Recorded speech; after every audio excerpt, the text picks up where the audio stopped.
I lost $63,000 while my wife was in labor. I'm typing this at 3 a.m. because I can't sleep, and my therapist says I need to stop carrying this alone. 6 weeks ago, I lost $63,000 while my wife was giving birth to our child. Not before, not after, while it happened. My wife went into labor at 4:30 a.m. on a Tuesday. We got to the hospital by 6 o'clock.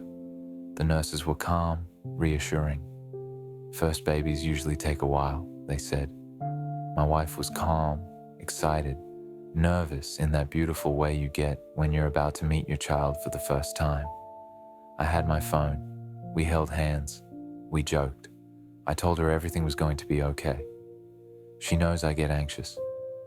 What she didn't know was that I had about $80,000 in open trading positions. I was already down roughly $12,000 from the day before. The plan, at least the one I told myself, was to be disciplined. I had stop losses set.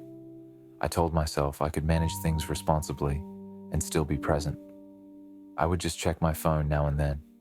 Nothing reckless, nothing out of control. That illusion didn't last long. Around 8 a.m., her contractions got serious.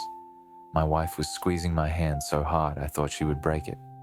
The epidural helped, and by 9:30 she was resting. I checked my phone. The market had just opened, and it was moving fast. Against me. I was down another $4,000 in the first few minutes. My wife was asleep. The nurse said we had at least another hour, maybe two. I stepped into the hallway to adjust my trades real quick, tighten stops, reduce exposure, do what I told myself a professional would do.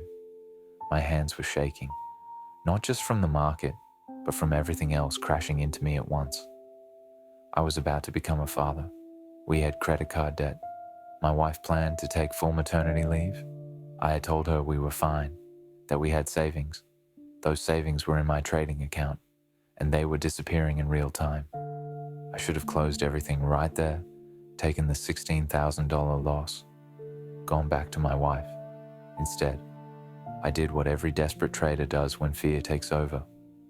I removed my stops and prayed for a reversal. It never came. By 11 a.m., I was down over $30,000, and my wife was almost ready to deliver.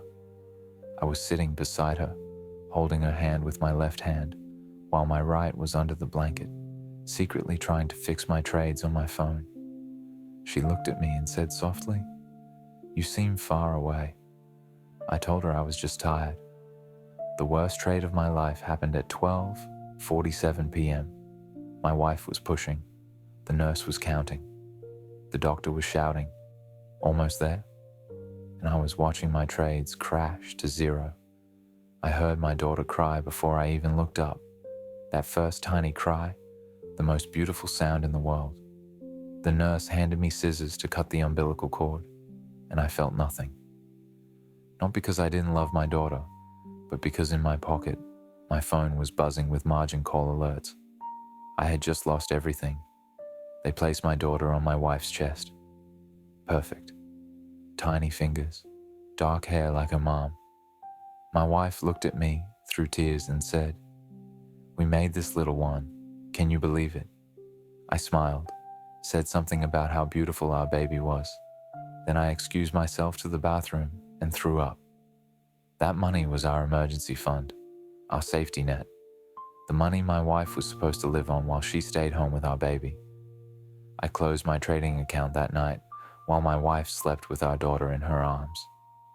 She still doesn't know the full truth.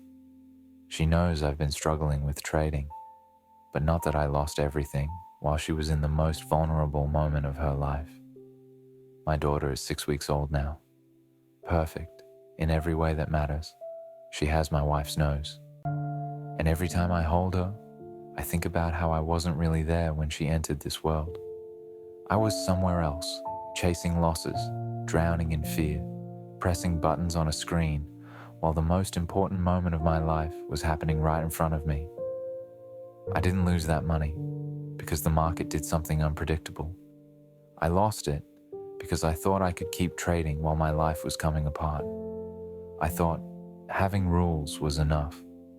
I thought discipline meant I would be fine no matter what else was happening, but I wasn't fine. I was scared, distracted, trying to hold two realities at the same time. And in that state, I couldn't trust myself at those charts. Every decision I made was just me trying to outrun what I was feeling. I told myself I was trading for security, for freedom, for a better life for my family. But none of that mattered in that room. Because while I was trying to protect the future, I wasn't present for the moment that actually mattered. I got a job last week, steady pay. It's boring compared to trading, but boring sounds pretty good right now. My wife goes back to work soon. We'll figure it out. We'll rebuild. But I'll never get that moment when my daughter took her first breath and I was watching my account die instead. Some losses you recover from financially. Some losses you just learn to carry.